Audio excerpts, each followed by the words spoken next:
guys, welcome to Silversmith Studio.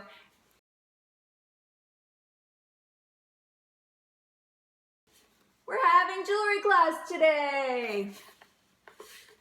We're making a necklace that looks like a treble clef, I believe, or is that a G clef? Whatever.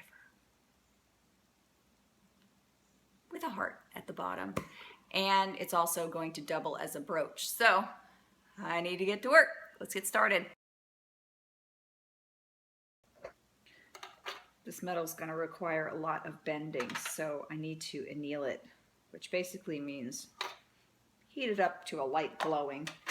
It has some effect on the crystals. Metal's actually made of tiny crystals, and it changes the malleability of the metal. So first I'm kind of drying that handy flux on the metal. I put the flux on it to protect it from fire scale. I can see a faint orange glow in the metal when it's done. Forgot to eat breakfast, and I cannot work on an empty stomach.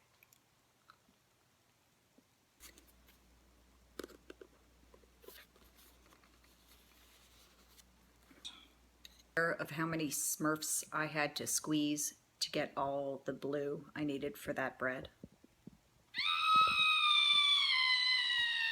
Lots of Smurfs. It really kind of freaks me out when you watch me eat.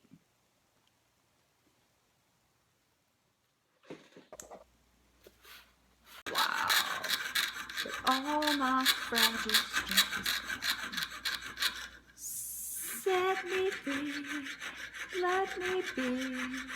I don't want to fall another moment. Ow. I can't even hit the freaking notes. It doesn't even rhyme.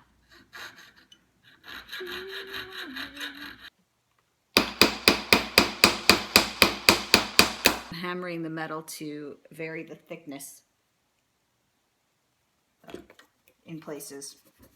I'll make it look more interesting and pretty.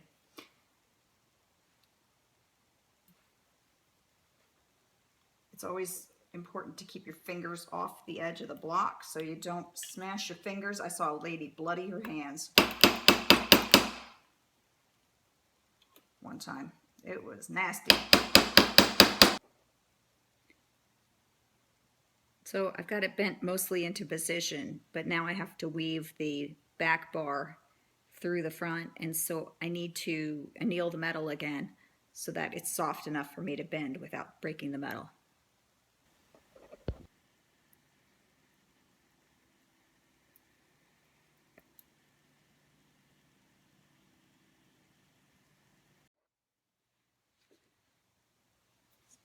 So I brought out my doming block because I want to shape this heart. It's got to be cute. So just gonna give it some cute curvitude. Are you jealous of my bad donkey doming set? It's a family channel. I can only say donkey. I can't say, you know,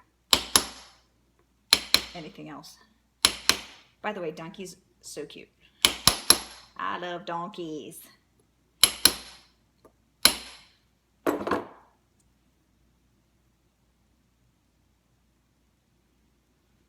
now it's got a little curve, some serious cuteness.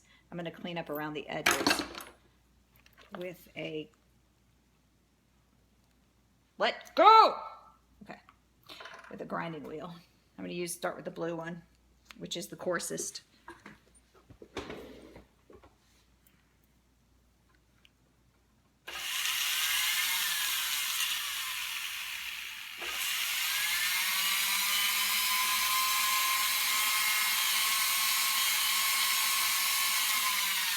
So basically I'm going to do some shaping, and I know you hate the sound of that Dremel, so I'm going to turn off the camera.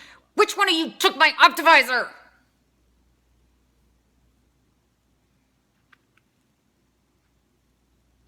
Oh. I just pulled this out of the pickle solution, and it has a white powdery kind of surface that you really can't rub off very easily. It's the fine silver comes to the surface when you heat the metal and then you clean it up. So do you realize that if you have to wash your hands before you use the restroom, you've probably got a very dirty job like I do. Not that I ever have to use the restroom. I'm perfect. My body just perfectly digests everything in such a way that I don't have to go ever. Just perfect, right?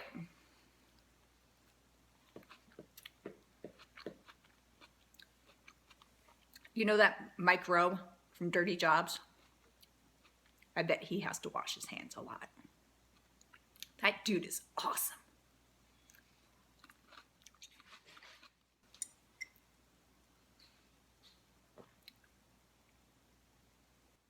Your fans are open. Okay. Okay. Almost. Just a little more bendage. Is that a word, bendage? Well, it is now.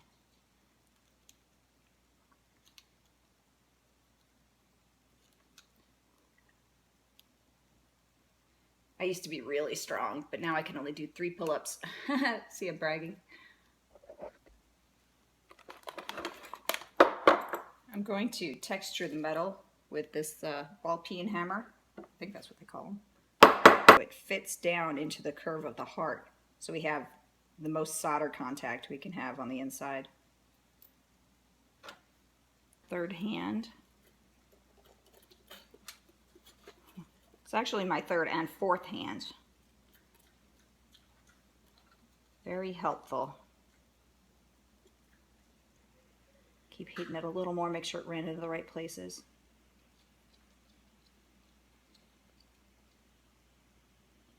Solder gets really shiny when it's running. Now that whole thing is hot, so I'm gonna let that cool down. Solder had flowed onto the heart. Had flown? Flowed. I don't even know. Anyway, it worked. Okay, cool.